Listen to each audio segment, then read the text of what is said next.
1966, the Chicago Bears drafted the son of a Pennsylvania coal miner in the 4th round. Doug Buffone would go on to play 15 seasons for the Bears and later be named one of the 100 greatest Bears of all time.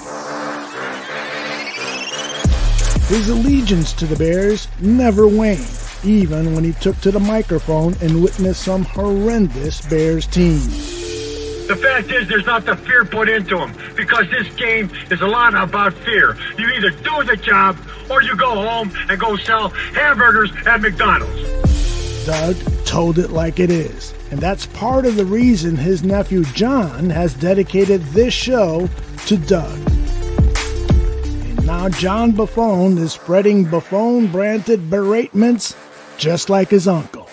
Win the football game. You're the head coach. I don't care what you have your fingers in. I don't care what you're meddling in. You're the head freaking coach. We get it. You're the most important guy on the staff. You don't have to keep trying to legitimize that.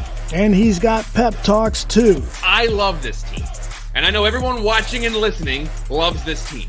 So while we may be pessimistic and cynical, every one of us still has hope that the stars will align at some point. And if that ever does happen, you'll be glad you stuck around.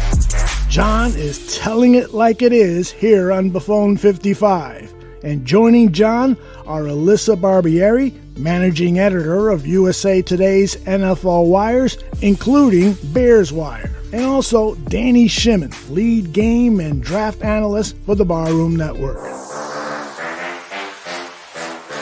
Buckle up and bear down. This is Buffone 55, the John Buffone Show.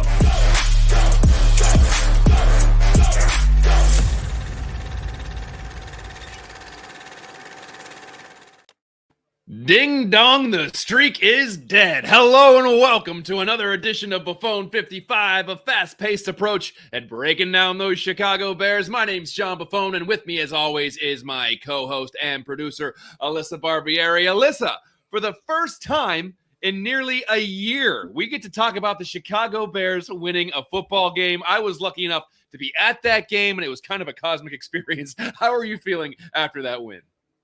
I'm feeling great. I mean, for the first time, I'm actually wearing it. I got to wear my Victory Monday. About time. On a Friday, though. Of course, that would happen, you know? So, I mean, especially after Butkus died, I'm like, they have to win this game. And just watching them go out there and do it, get the first win, knowing that we were going to get to come on here and celebrate a win for the first time in almost a year. Oh my gosh. I'm riding high. I'm flying high. Same here. It was being there. It was a great experience. A lot of Bears fans there. Obviously, it was a very emotional day with Dick Butkus passing away. Overall, just a really great game played by the Chicago Bears. And you know, let's we're not going to get ahead of ourselves, but you know what? We're allowed to enjoy a victory. We're allowed to be proud of the team. We're allowed to be excited that they won a football game. We haven't felt that way in a very long time, so we're going to enjoy it while we have it. But before we break down this much-needed win, Alyssa, can you let everybody know how Buffone 55 works?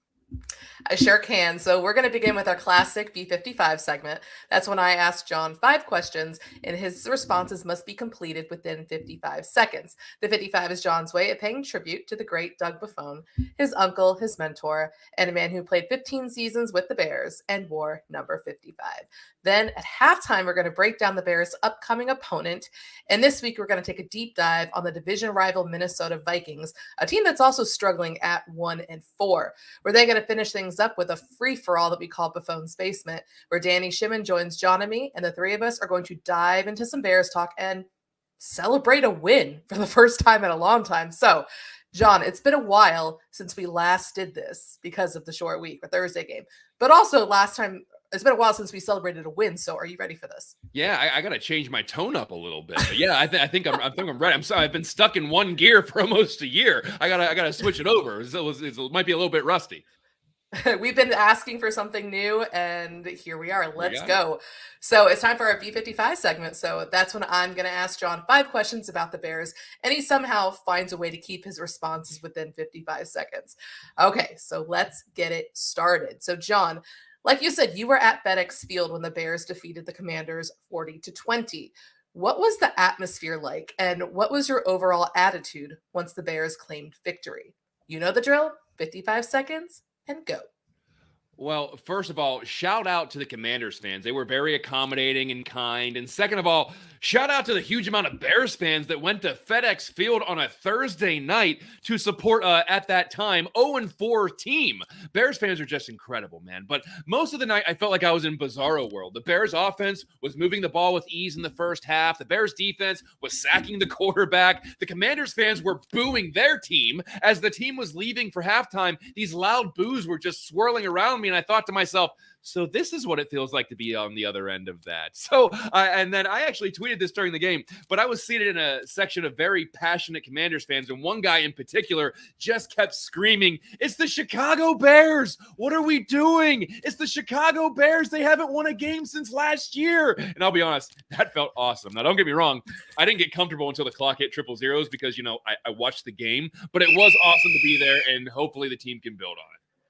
I am so glad that they got a win while you were there, got a win for me on my birthday, got a win in honor of Dick Butkus. I mean, that just sounds like an incredible experience. I'm just like, oh, I'm so happy for John. He's been through so much. He watched his team like this. I'm just so happy he gets to experience this in person. He had never experienced a Bears win. And now I'm about to petition you to go to every Bears game so that they can win, because apparently you're their new good luck charm. So, well, let's not get carried away, but yeah, it was awesome. Like the amount of Bears fans that were there was just really, really cool to be around. The atmosphere, the emotion, and the team played really well and got a win. So it was really cool to be there.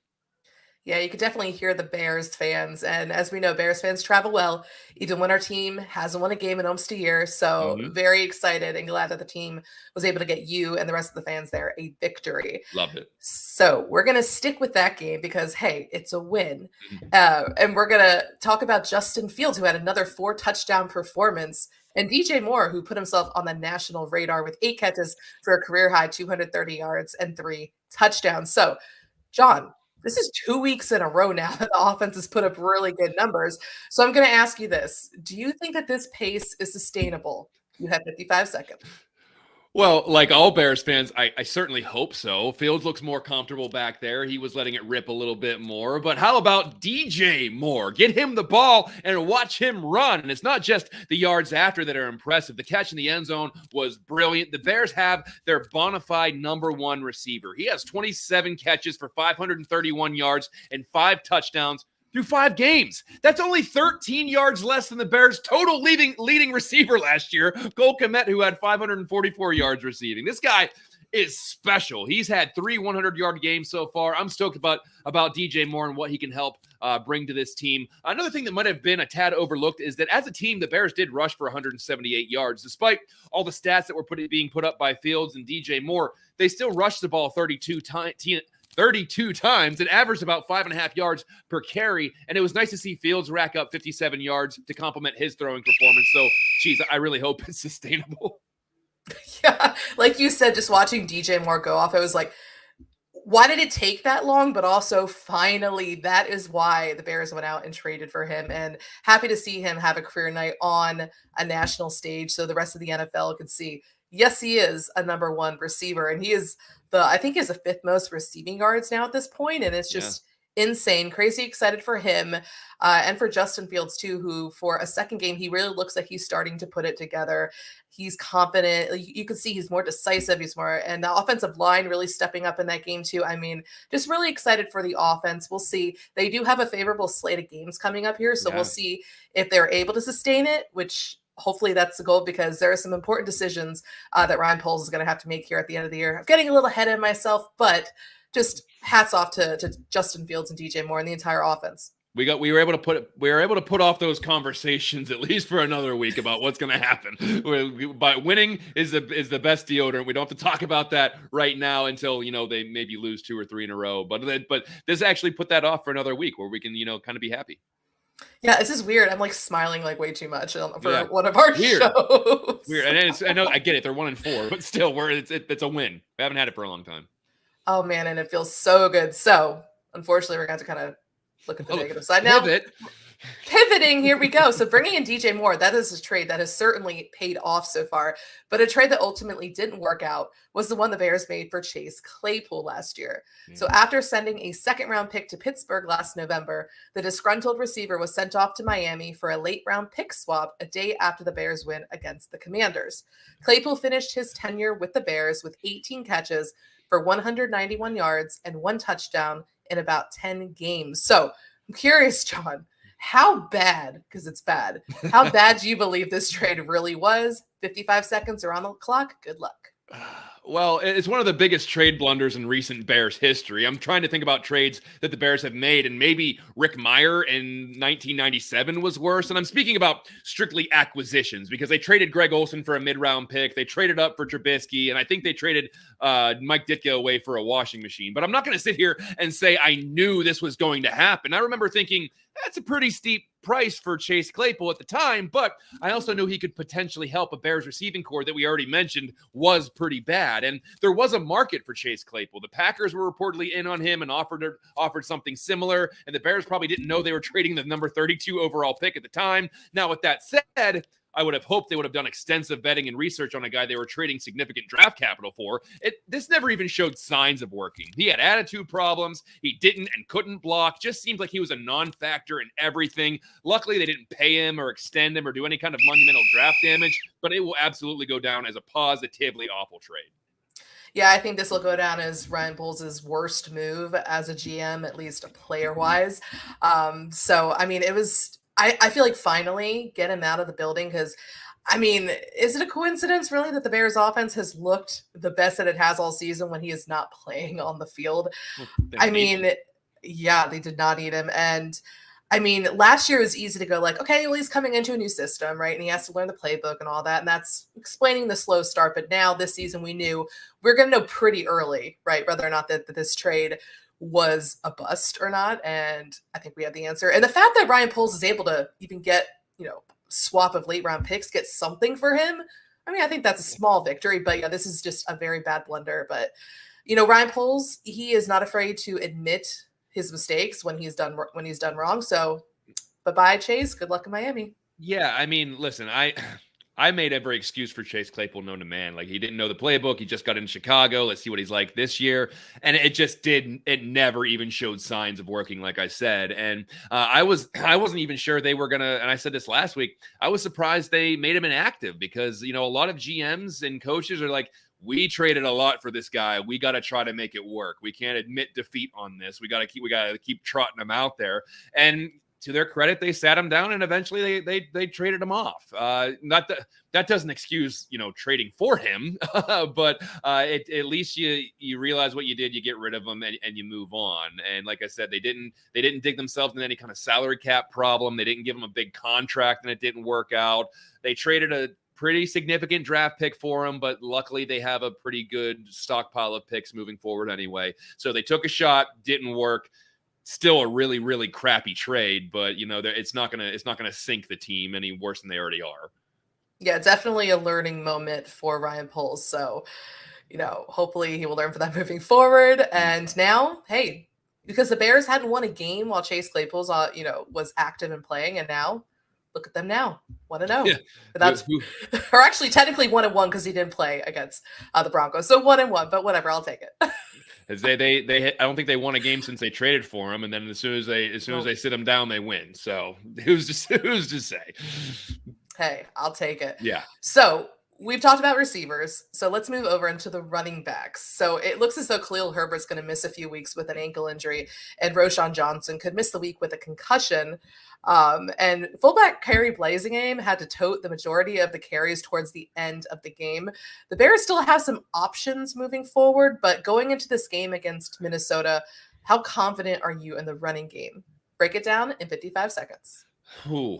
Well, losing Herbert is tough. He was running really well the last couple of games. We'll wait and see what Roschon Johnson's status is. Under normal circumstances, I would say this is a great opportunity to see what the young kid has, and we still may get that chance depending on how many weeks Herbert is out. But I think the depth of this running back room is coming into play here. You lose Herbert, maybe lose Johnson. Travis Homer was hurt, but you still have Deontay Foreman, who has lead back experience and has been a healthy scratch in recent weeks. I think Foreman can do an adequate job filling in, and they also also brought Darrington Evans back, who was on the Dolphins practice squad, but also was on the Bears roster last year, and he knows the system. And so sometimes if you lose your running back and your backup running back, you are looking at the free agent scrap heap and you're worried about who you're trotting out there. But the Bears might be able to put a Band-Aid on this one. We'll have to see how the rest of this week plays out with Johnson and how the concussion protocol goes. But, I mean, it still is a bummer that Herbert is going to miss some time because it felt like he was really starting to hit his stride.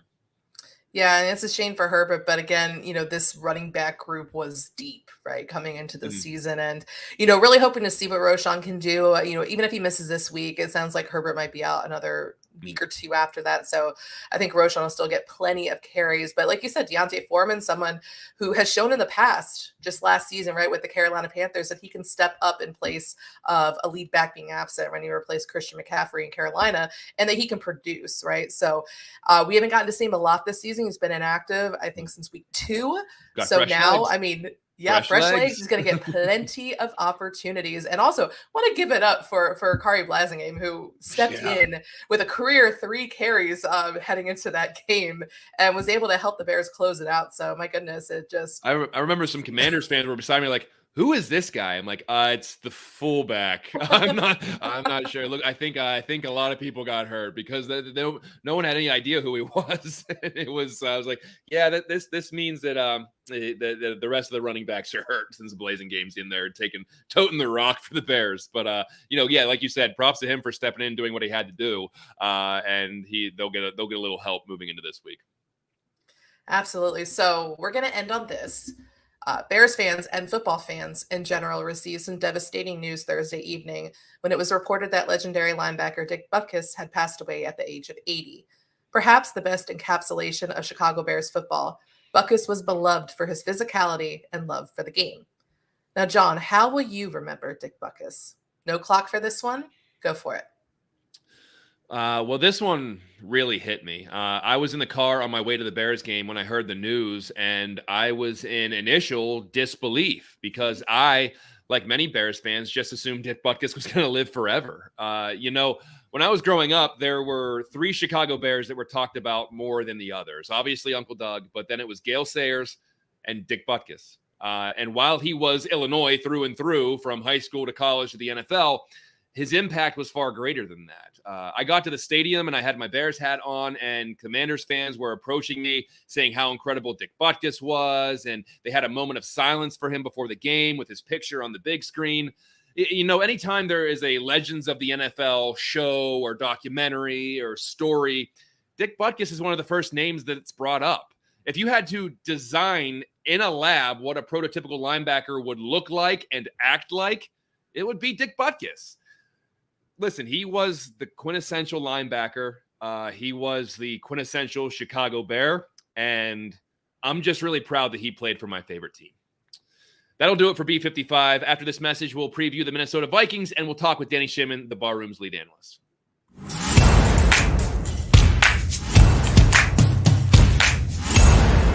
The fall is where we rock here at the Barroom Network with over 15 shows scheduled from September to January. Make sure you subscribe to the Barroom Network's YouTube channel and wherever you get your podcasts.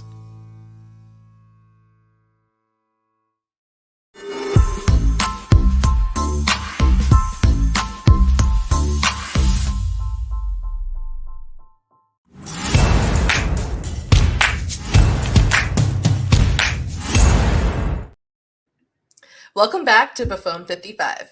This week, the Chicago Bears take on the division rival Minnesota Vikings, who are also looking for their second win of the season. Aldo Gandia previews the Vikings and lets Bears fans know what they're up against on Sunday afternoon. Vikings quarterback Kirk Cousins had a chance to upset the defending champion Kansas City Chiefs on Sunday. Cousins rolling out. He's not going to get a chance. Tano ends it. Mike Tanner. Very much a disappointed locker room right now.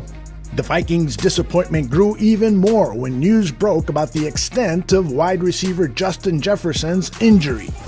Breaking news for you. The Vikings plan to place their superstar wide receiver Justin Jefferson on injured reserve because of the hamstring injury that he suffered in Sunday's loss to the Chiefs. The exact timetable on Jefferson is to be determined. It's going to be based upon how the hamstring heals, how he responds to treatment, but placing him on IR means that Jefferson is out for at least the next 4 games.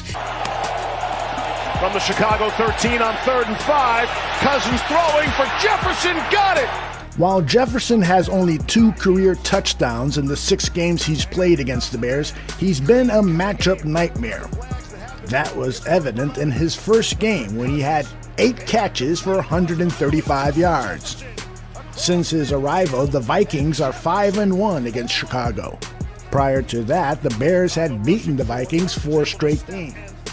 There's no doubt that Jefferson's absence from the game Sunday is a huge gain for the Bears. That sucks, and here's why. Because he's awesome, and he changes so many things in games. Now, you need to move on without him. So that means all hands on deck. Jordan Addison, KJ Osborne, TJ Hawkinson, Josh Oliver, Johnny Munt, running backs, defense, everybody just a little bit more. You know, we still have a system and an offense that we run, and if all 11 players were different, there's still a stability there of what you do and how you do it and your philosophy that's installed, back in April. And so I think there's a foundation, that you have that you lean on when there are curveballs thrown that are going to be inevitably thrown at you. It's the rookie Jordan Addison, who already has 3 touchdown catches, who will likely be the focal point of the Vikings passing game. I think the thing that jumped out really yesterday was just how fast he was playing. I don't know if you guys felt that as well, but it's just no matter what he was doing, he was running and he was going. He was getting on edges, running away from coverage. Even his touchdown, that's a just a great example of playing fast and getting to the void, not necessarily having it present itself. It jumps out at you at the snap. Oh, he's going to run to that location. Kirk knows he's going there. Jordan knows he's going, but how fast he did it, avoiding contact. I think he's improving, avoiding some of the physical play that young players tend to get. It's pretty easy to build chemistry, and guys are pretty good. So I'd love to tell you that, we did this, we did that. And certainly there was time we're communicating and working, but when you see him run routes and one-on-ones and OTAs, you're like, okay, I think he can play. The highest paid tight end in the NFL, TJ Hawkinson, benefited immensely from Jefferson's presence. Now he might find the matchups less favorable. Yeah, I felt that right when I got here. They play a lot of shell to JJ to have the safety over top to help him, and so those were things that put me on a backer and some things that in my game and in my world helped me obviously a lot. The Vikings' offensive line was healthy since the first game of the season, but did allow 3 sacks on Sunday. I thought for the most part, though, those guys up front really used a lot of the help we gave them on the edges. The backs were great, kind of internally helping, and that'll help those matchups go win when Kirk's got time to really see the whole field.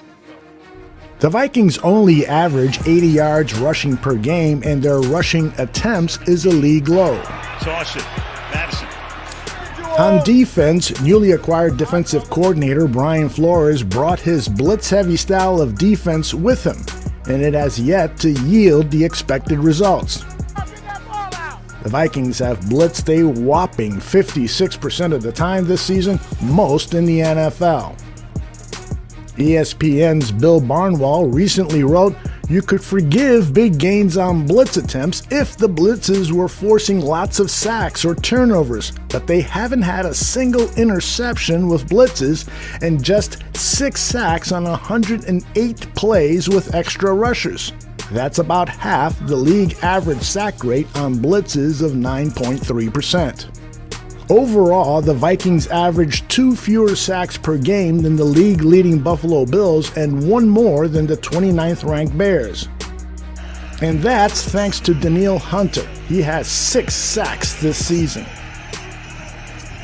Against the Bears, expect Flores to bring the house like he did against rookie Bryce Young in Week 4. It's the only game this season where the blitz worked.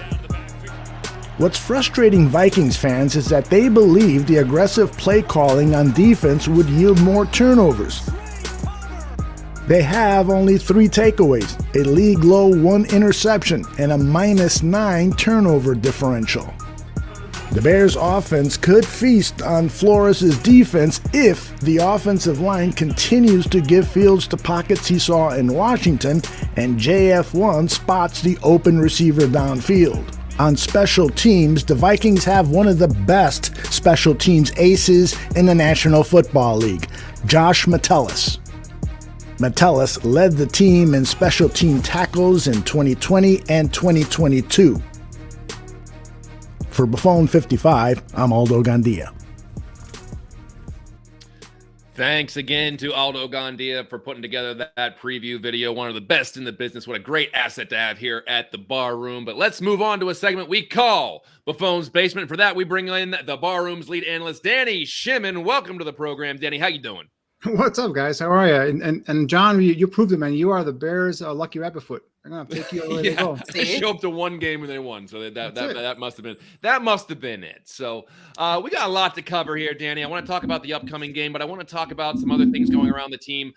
We briefly kind of hit on the Chase Claypool saga in the first segment. Now that saga is over, when the trade happened, the Bears were in dire need of a wide receiver, but his performance never really did anything to alleviate that need. He had 1 touchdown catch in 10 games and averaged less than 2 catches per game. So in your opinion, because I said it's one of the biggest blunders as far as a trade in recent Bears history, what do you think as far as this does for Ryan Poles' legacy or his standing as the Bears general manager?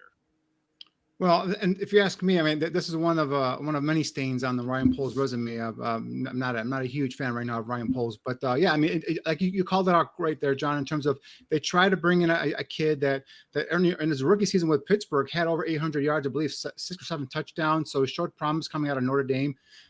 His combination of size, speed, and big catch radius, ability to make plays, down the football field, especially on those jump ball situations, was what I think Ryan Poles was looking at when you brought him in here.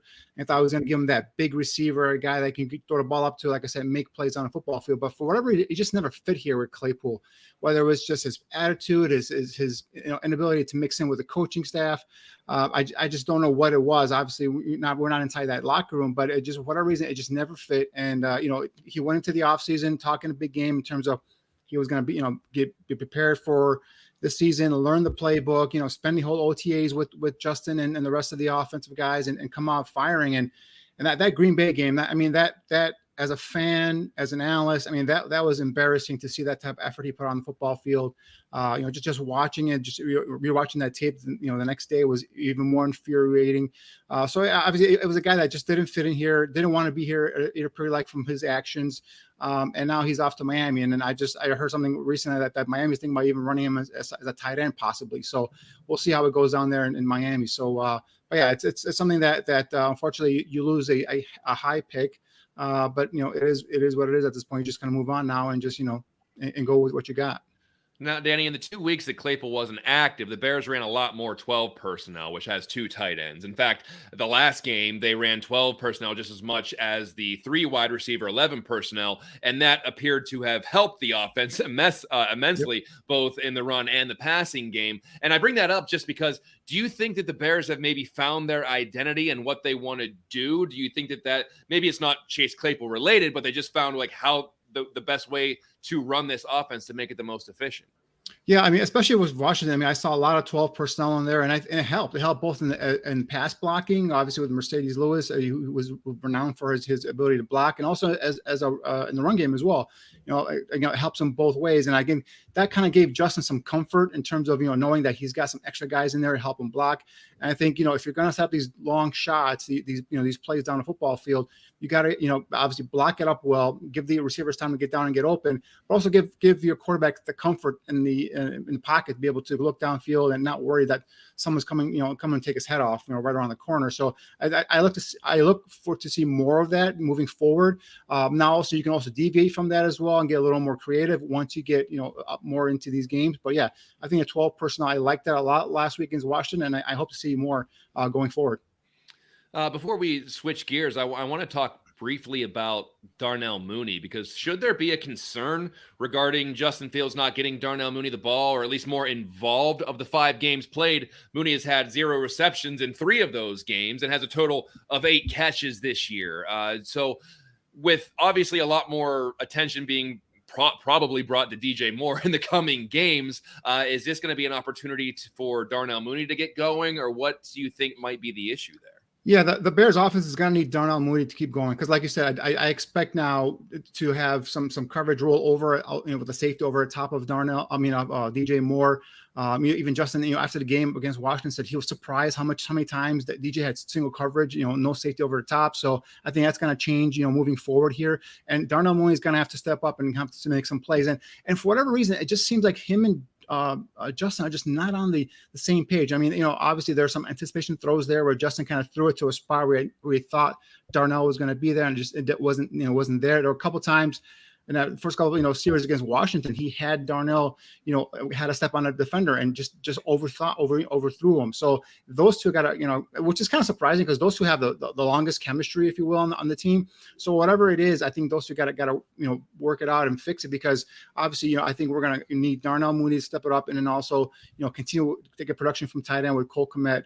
And I like to see another receiver come up, whether it's, EQ St. Brown, or even the rookie Tyler Scott, who I've really been a little bit disappointed in, because I thought he would at least come in there and give you that deep play, deep speed kind of threat. And so far he's been, I think only has 4 receptions on the year for 20 yards. So he's been really missing in action when it comes to the offense. So obviously with Claypool out, you're gonna have to find someone else to come in now and give you another option for Justin in the offense. Now, before we jump to the defense, the Bears' offensive line appears to be playing a bit better. Alyssa, do you have any updates on some of the injury situation? Because that's been that's been kind of the MO for the Bears' offensive line, not just this year, but in years past. What's going on with the health of the offensive line? And then Danny, we'll ask you to kind of evaluate their play, but I want to just know where we're looking at what we're looking at from a health standpoint right now. Yeah, as you mentioned, John, the Bears have yet to have their entire intended starting offensive line on the field together this season, but it does seem that we're getting closer to that, and it was definitely encouraging after watching the Washington game. They definitely look like they are showing some progress, and that is without some pieces still. So as far as the injury updates go heading into week 6, though, center Lucas Patrick is still in concussion protocol after exiting last Thursday's game. So if he's unable to go, the expectation still is that Cody Whitehair is going to be back at center against the Vikings. Although Doug Kramer has also been designated to return from IR, so he's someone who could be an option or factor into things, whether it's as a reserve.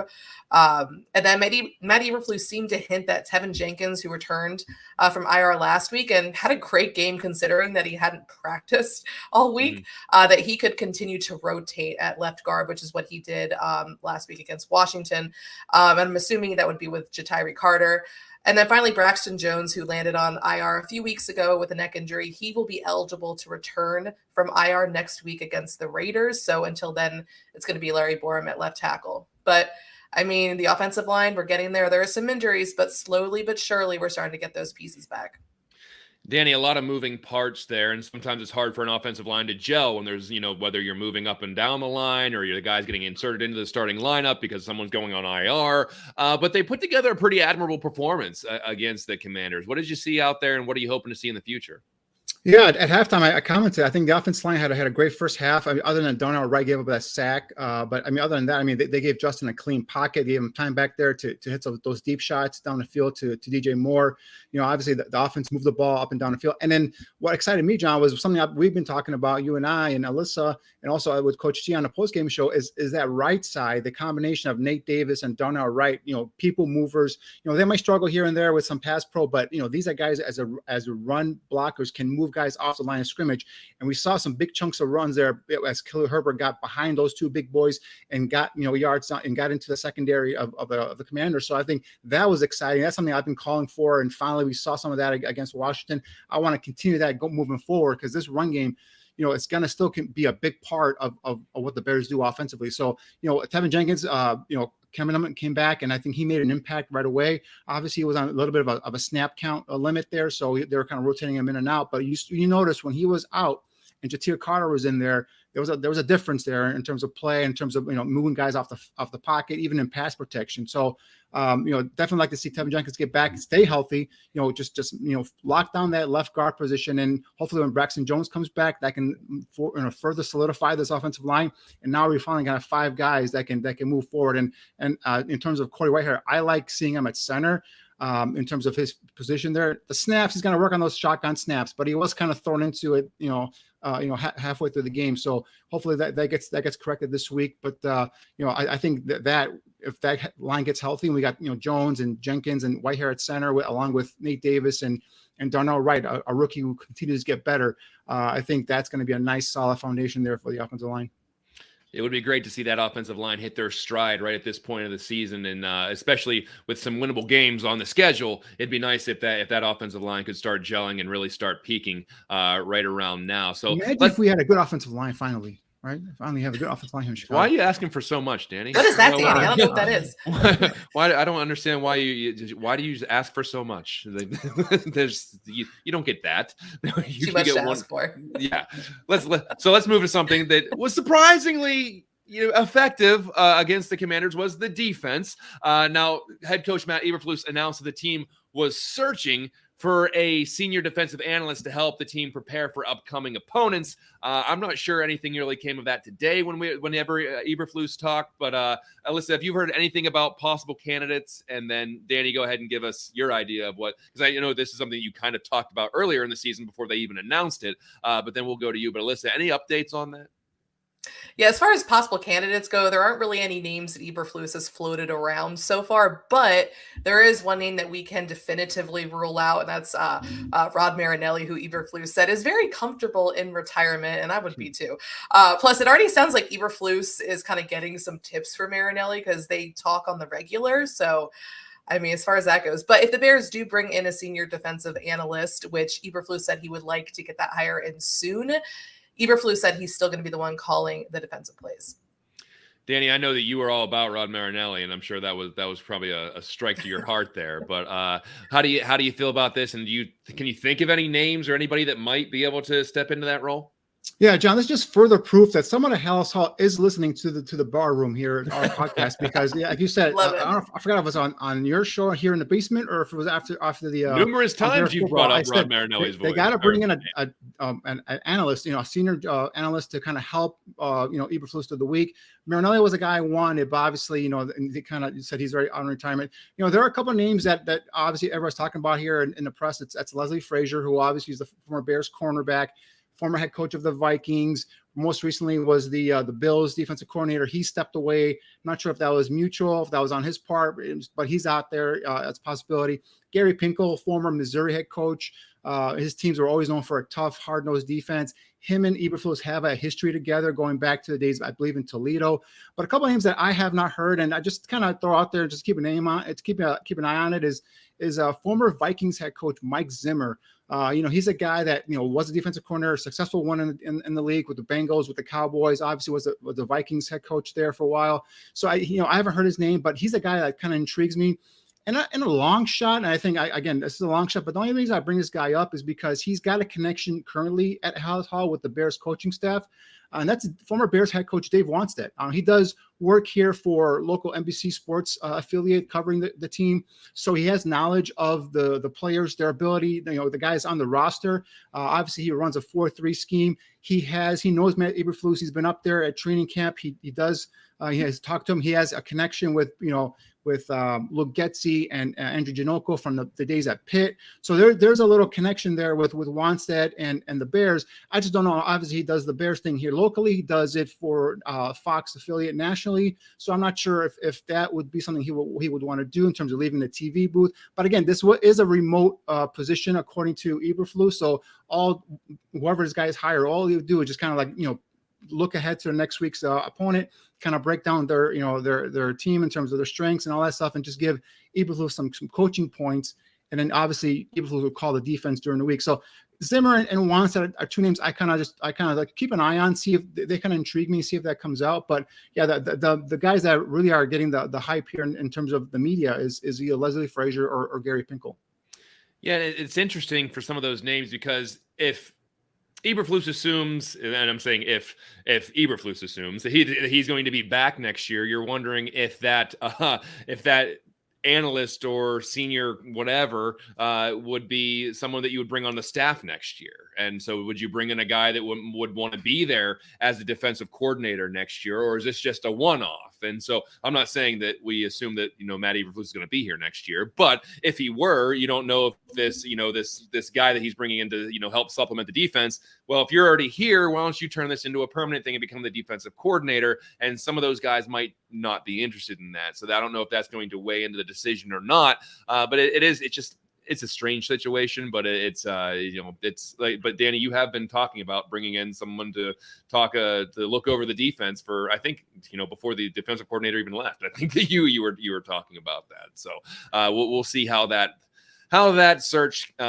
progresses. But let's stay with the defense, because the Bears defense blitzed Sam Howell last week on about 28% of his dropbacks, and that resulted in 23 pressures, 11 quarterback hits, 5 sacks, and those were the season's best numbers. So, Danny, you've been calling for more blitzes. I think everyone's been calling for more blitzes. Do you think that they're going to continue that aggressive nature moving forward, where it's just like, okay, if you're going to beat us, you're going to beat us because we brought the house at you?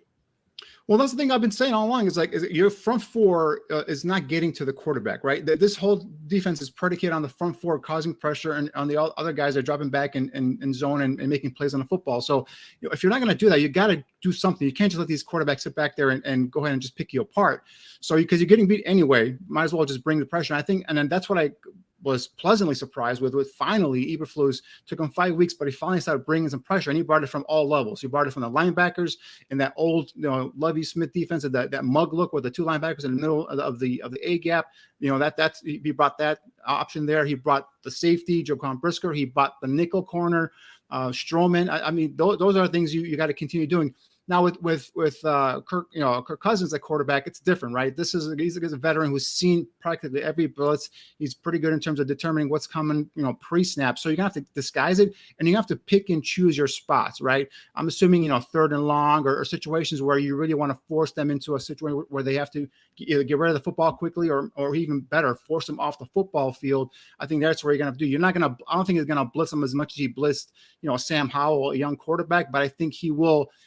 Incorporate some blitzes here and there, just to, at least help the team get the defense get off the football field, especially on 3rd downs.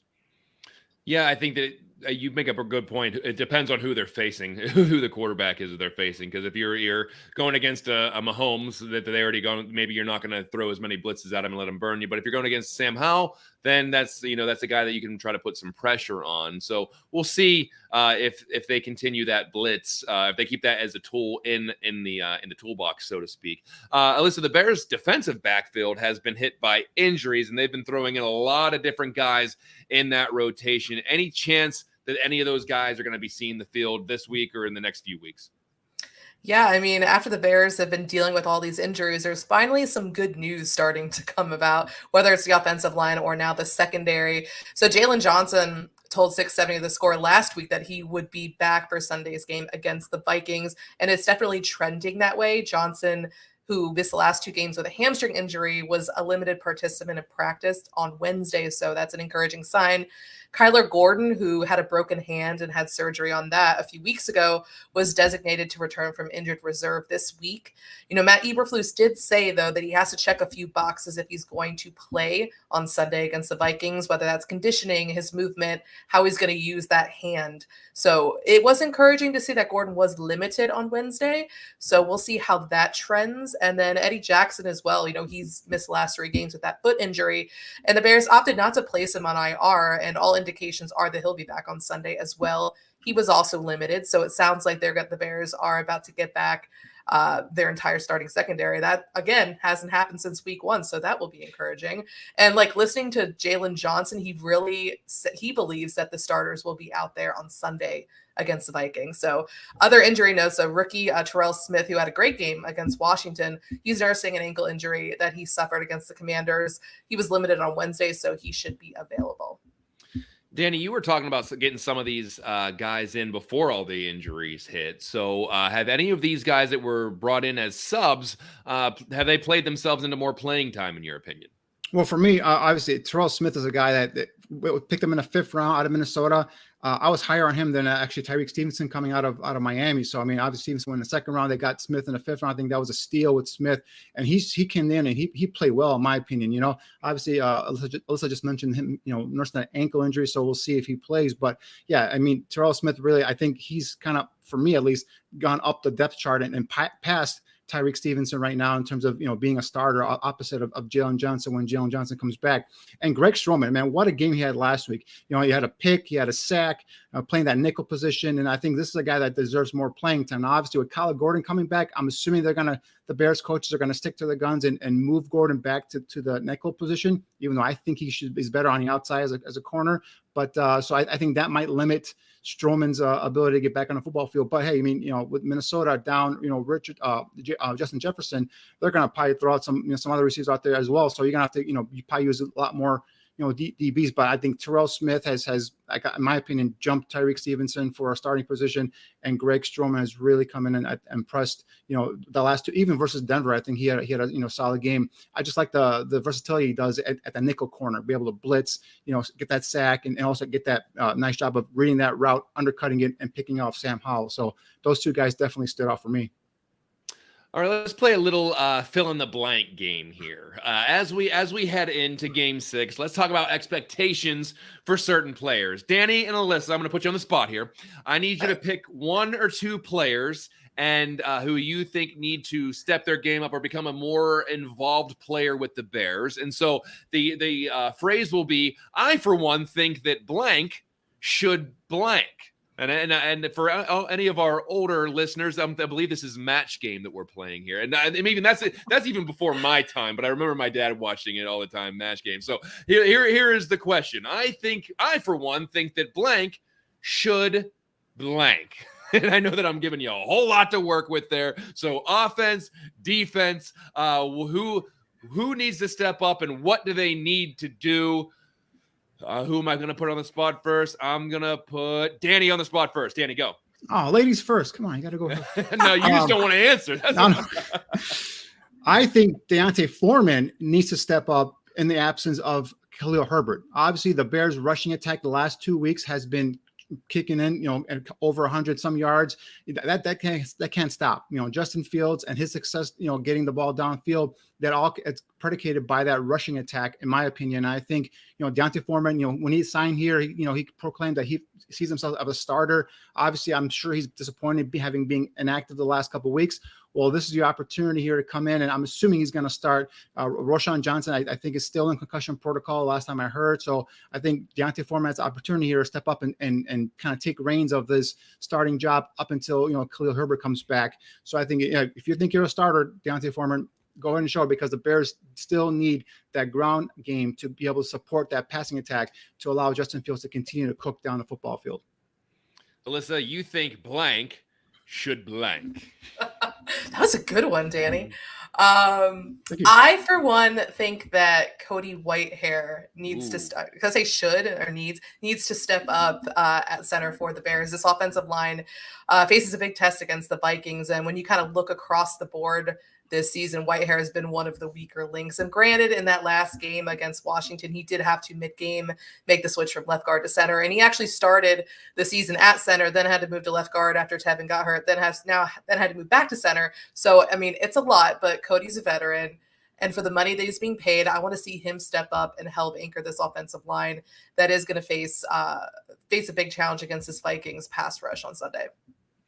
I think we might have just fallen ass backwards into a new segment that we're going to do where we could mirror an old game show. Wait, you don't answer the question? You don't get the answer? Come on, John. I'm simply the host. I'm the guy with that big, long, thin microphone talking to everybody. No, I'll play. I think Darnell Mooney should get more involved, because they're gonna need that second receiver to step up, because DJ Moore is going to get a lot more attention moving forward. He's not flying under the radar anymore. So Chase Claypool's not there anymore. They need Darnell Mooney to step up and be that high flyer guy who can go up and get a big catch, or he can blow the top off of the defense, because he's probably going to be getting a lot of single coverage. So I think Darnell Mooney should be should step up and be that number 2 guy, and maybe solidify a new contract for himself in Chicago. That would be great.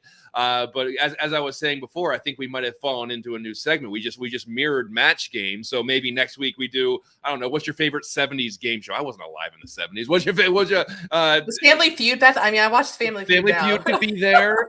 Card Sharks. The Newlywed Game was around. What'd you say, Danny? The dating game or Love Connection? We're back in 2 and 2. Oh, okay. I don't know any of that is. Price is Right. Price is Right is there. Love Connection. That's what it was. Love Connection. Thank you. Jeopardy's there that we could obviously play. I'm just trying to think of old game shows that I can. This is supposed to be a Bears podcast, fun. But we're gonna. You know what? We're just gonna throw no big bucks, no whammies. What's that? What was that called? Yes. Pressure Luck. Pressure Luck. Yes. Pressure Luck. I see people are all right. People are joining in the chat. The Gong. I like the Gong Show. The Gong Show. You just go on a rant and then boom. No, I'm sorry. Card Sharks is another one. I enjoyed Card Sharks. That was a good one. What are we talking about? Oh, the Chicago Bears. That's right. Anyway, let's kind of end on this, guys. The Bears got their first win in almost a calendar year. So the Bears fans are allowed to be excited. I said that you're allowed to be excited about a team that won their first game in a long time. It's okay to be, riled up against that and excited. But a lot of people outside of the Chicago Bears realm were saying, oh, look how excited they are. One game, blah, blah, blah, blah, blah. That being said, what are your expectations moving forward? And I'm gonna, you know what, Alyssa, I'm putting you on the spot this time because they got one game, they got one win. Obviously, we still don't expect Super Bowl, don't expect playoffs, but as we said before, they have a pretty nice schedule moving forward where if they wanted to get a few games, they potentially could. So what are your expectations? Have they changed at all after that win? And I'm not saying expectations like, oh, playoffs, but have your expectations changed at all on anything? Yeah, I think obviously the obvious answer is Justin Fields. I mean, after stringing together a couple of really solid games, it really feels like he's starting to put it together, turning a corner, which we've been waiting for. And so this is going to be important, these last 12 games for him, because like I mentioned earlier, Ryan Poles has a very important decision to make at the end of the season. I mean, assuming the Bears have, whether it's a number 1 pick or a top 5 pick or multiple, Justin Fields needs to prove, is he going to be the franchise quarterback of this team? Otherwise, Ryan Poles is going to go out there and get his guys. So I do think, though, I'm encouraged by what I've seen from Fields over the last couple of weeks. And it's not just because of the level of competition he's been playing. Packers fans will say that. That's the first thing they're going to mention. But, it's just really encouraging to see Fields. Like, he just looks more confident and comfortable. And it's like, you could tell that there's less coaching. He's being less coached after those comments that he made. He's able to go out there and just play the accuracy that he's throwing with, how he's able to use his eyes to manipulate a safety. It's just really impressive. It feels like we just snapped our fingers and now, hey, there he is. And again, it took a little while, right? Because we know quarterback development isn't linear. It's going to take some guys longer than others to get there. So I am really encouraged by what I've seen from him. I feel like with this defense, I'm just not confident in them. I mean, again, that defensive line needs to be better.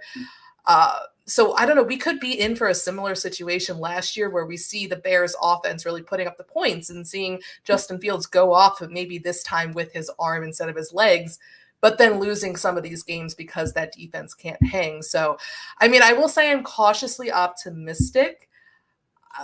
Before this game, I was like, oh my God, what if they're the first, what if they go 0-17? Now that they have the win, I do feel like they're going to win a few more games here. But yeah, I'm feeling optimistic, which was a lot more than what I would have said in the last few weeks. Yeah, and I'm optimistic, and it just sparked my memory from something that Nano said in the chat. Getsy didn't call the tight end sneak on 4th and short or 3rd and short. Yes. So I see that we may have learned a lesson there, that you can trust your 6'3", 230-pound quarterback to move forward. The tush push was in full effect. I can't imagine that. 4 for 4 on that. Mm-hmm. Yeah, I mean, yeah. So why not just take? You don't have to play chess when all you have to do is play checkers. But Danny, what has anything as far as your expectations changed. I know you've been on Justin Fields from the beginning, so that obviously nothing's probably changed there. But as far as players that could stick around, or coaches that could stick around, or GMs that could stick around, has anything changed as far as your expectations moving forward? I'm not saying completely changed, but are now possibly a question. Well, I smile because after the game, Coach T and I and Aldo got into a little, back and forth in terms of, they were talking about some positivity in terms of maybe this coaching staff has a chance of becoming a good coaching staff. And I just said, you know what, guys, it took 5 weeks for this guy to figure out that his defensive line cannot get to the quarterback, and he needs to start blitzing. He finally blitzed because possibly his job was on the line. And lo and behold, they got 11 quarterback hurries, 5 sacks, and it created some turnover. So it took him that long to figure that out. And he's a defensive minded coach. I have no expectations in terms of this coaching staff, becoming the long-term answer, long-term solution here. Obviously, seeing Justin Fields and the offense put up those points, that's great to see. But like you said, that just solidifies my belief in that kid and what he could do. But in terms of this coaching staff, unless they go out and they burn off 5 games in a row here, then we can start talking, because that means they've gone to the Chargers and they've been a good team on the road. They've gone to New Orleans and being a solid team on the road. And now we can say, all right, what's going on? What's changed? What has this coaching staff done to improve player development? Put guys in positions to kind of succeed out there on the football field. So, one game doesn't change the 14-game losing streak, and where they gave up an average of 25 plus points on defense in those 14 losses. So, for me, it's like you got to prove it to me. And right now, I'm still expecting to have a whole new coaching staff after this season. Depending, obviously, that could change depending on what they do here going forward. But my expectations right now are that this coaching staff is still the same coaching staff, and that they'll be gone by the end of the year. Yeah, it is interesting. It's almost like it was cyclical, where remember last year it was the Commanders game where we were fed up with the offense. It was just what's going on? Why can't they get the offense on track? And then all of a sudden they started, they changed the offense around, and Justin Fields was running a little bit more, and they were able to score points. And then they go back this year, and it's like another 5 weeks where it's like, or another first 3 weeks, like, what's wrong with the offense? Can't get it done. And then they start doing things to play to Justin Fields' strength, and the defense. I mean, like you said, Danny, he's a defensive coach, and took him a while to figure out the defense. So, I'm not going to make a strong thing that they're absolutely not going to be back, because it's the Chicago Bears, and we know that sometimes they bring people back that probably shouldn't be back. But so we'll play. I think that there probably is a threshold there for wins. If they only get 4 wins this year, like, how can you say that that's progress after I think 3 wins last year, and you added all these guys in free agency? You're supposed to have another year in both of these systems, and so there probably is some kind of a threshold there for this coaching staff. But we got to let that play out, and we can enjoy this win, and hopefully they can start piling on some wins. And they're not. Look, this isn't a tank year, so we don't have to be like, hey, look, they're increasing their draft stock. We can root against the Panthers every week now for that. The Panthers are probably the vehicle that's going to get you one of those really high picks. So you can just turn on the Panthers game every week and just root against them if you're worried about draft position. You can still root for the Bears to win. So and it's not going to take much, John. If this defense is respectable, if this defense, like I said, I've been saying all year, if they're like middle. Late teens, early 20s in terms of ranking overall, and just, hold, these teams to 20, 24 or less points per game, I would say. I'm not asking for a lot. It's just, let's get creative. Let's make some stops here, get them off on third downs. And I think the way Justin and the offense is rolling, you can win some games. You can show some to your fans here, to the media, everybody, hey, some growth here, some development here, and then they can move on forward. But it's one game, and I gave him credit after the game. I gave Eberflus and his staff credit. They came off after a tough loss at home, the game they should have frankly won against the Denver Broncos. Came out in a short week and on the road. It's hard to win in the NFL, and especially hard to win on the road on a short week. And they came out there and they won a game. So I gave him credit for that. So let's just see if anything else, he shows me anything else, throughout the season, and where he's putting guys are getting better. We saw Gervon Dexter make an impact. He didn't get a sack or anything like that, but he had a couple hurries. Those young guys getting better as they get coached up. That's what I want to see. That'll then give me some evidence that, all right, this coaching staff is doing something to make this roster better. That's right, and we'll see if they can get a win against the Vikings, and then they host the Raiders. I'll be at that game, so we'll see. There you go. We'll see. That's Lucky rabbit foot. sure. That's a win. I'm picking a win. I don't like the pressure that's been put on me here. Like, I'm putting money on it. I think that's the first time I ever saw the Bears. You got to wear the same exact outfit you wore to Yes. Washington. I'm Down to gonna be a little underwears, chilly. socks. It was Everything is- unseasonably warm in DC that day. I'm gonna be Take one for the team, John. Take one for the team. Yeah, you gotta wear it. freeze it out. Why not? Before we wrap things up here, I didn't want to go. We had a question in the chat room. It was a family question. It said, "Is John related to Doug Buffone Jr.? I played high school football with him at Loyola Academy many moons ago. Yeah, Doug Jr. would be my cousin. That would be Doug's. That would be Doug's son. That would be my cousin. So there's a family connection there. That's pretty neat that someone played against Doug Jr. there. So let's wrap some things up here. Alyssa, before we unplug here, what's going on over at all of the wires, specifically Bears Wire? What kind of content is going out this week? Well, every day we're keeping Bears fans informed with all the latest news, including lots of injury news and updates that are going to be trickling out through the week, and previewing Sunday's game against the Vikings. We've got matchups, betting analysis, injury updates, you name it. Also, I had my latest hot seat, my second edition hot seat rankings, where everyone went out a little bit, but no one's safe. Now would be a great time for put me back on, Aldo. There we are. now with Chase Claypool gone. I mean, it's been done over and over again, but I would love to revisit the best trades in the Bears history and the worst trades. I'm trying. Can we think of any? You're giving me article ideas. Yeah, like can we think of some of the best trades off the top of our heads? Like I'm putting the pressure. DJ Moore. DJ Moore. Yeah. I would say DJ Moore is a great trade. Who? Khalil Mack. Khalil Mack was the one. Who did they trade? Did they trade Marty Booker for Ogunle? Yeah, I don't Ogunle. So I mean, I could see that as a win there. I mean, he was a big part of that defense in the early 2000s, and I'm sure there's ones that I'm missing. They have to have some good trades in there somewhere. I'm not sure. More bad than good. Was that Danny? Jay Cutler was a good trade. At the time, yeah. I mean, he did set all of the Bears passing records, so I guess you got to think. Now, once again, the bar set pretty low on that, but I guess I mean it didn't amount to a lot of championships or any championships, but he was, at least you had a big arm talent back there. Maybe not the best decision maker, but had a big old cannon of an arm back there. But I still feel at the end of everything, the Justin Field trade is going to be one of the best trades in Bears history. You had to I'm work a believer. I'm a believer. You had to work that in, Danny. From your lips to God's ears, Danny. You know what? He commits to it. He commits. It's not even a bit. This isn't committing to the bit. This is Danny authentic. Danny Shimon, Justin Fields, #1 fan. And listen, I'm with you. I want to see this guy take the Bears to heights that I've never seen in my lifetime. I was not alive in 1985. I want to see that. So I mean, I'm with you. I hope that it all works John, out. But I'm curious, like being there, did you guys I'm not sure where you were sitting. Did you see Justin on the bench at all? Because on the TV, we were watching the game and he never sat down when the defense was on the field. It was looked like he was out there just rooting his team on, and like he was like a man possessed in terms of he wanted to get that victory on Thursday. I wonder if you guys got the same angle from where you were sitting in terms of where, if you noticed what Justin was doing on the bench. I didn't pay a lot of attention to him on the bench, but what I will say holistically was there was a lot of energy on the Bears sideline that week on Thursday. And I'm not sure what exactly put the charge into them, but you could tell, even in warmups, you could tell that there was a lot of electricity going through them. So that's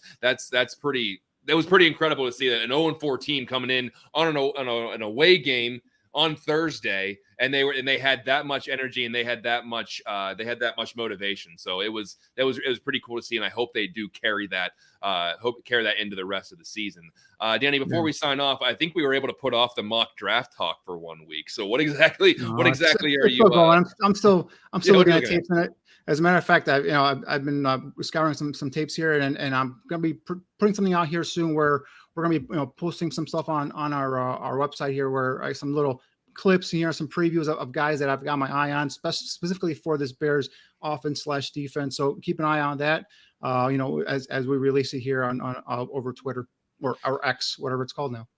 It all works. You just type in Twitter, it goes there. You type in X, it goes there. It's all the same. So I think that'll do it for this edition of Buffone 55. And don't forget to join Danny, me, and our new analyst, Coach T, for Bear Football for the After the Game show. The three of us will share our immediate reactions. As soon as that clock hits 000, we're going to go live for better or worse. We'll give you our immediate emotional reactions and break down some of the things and some of the key plays that happened in that game. We'll also carry Coach Eberflus and Justin Fields' press conference on that show. So make sure you jump into the chat room as soon as the game is over, whether it's a win or a lose or a tie. Sure, why not? But we'll go live right after that. But that will do it for this edition of Buffone 55. Thank you so much for tuning in, whether it's the live version, the podcast version, the audio version, or the video version. We appreciate each and every one of you, whether it's your first time or your 55th time. We love having you here. But that'll do it for Buffone 55. For Alyssa Barieri, Danny Shimon, I'm John Buffone. We'll see you next time.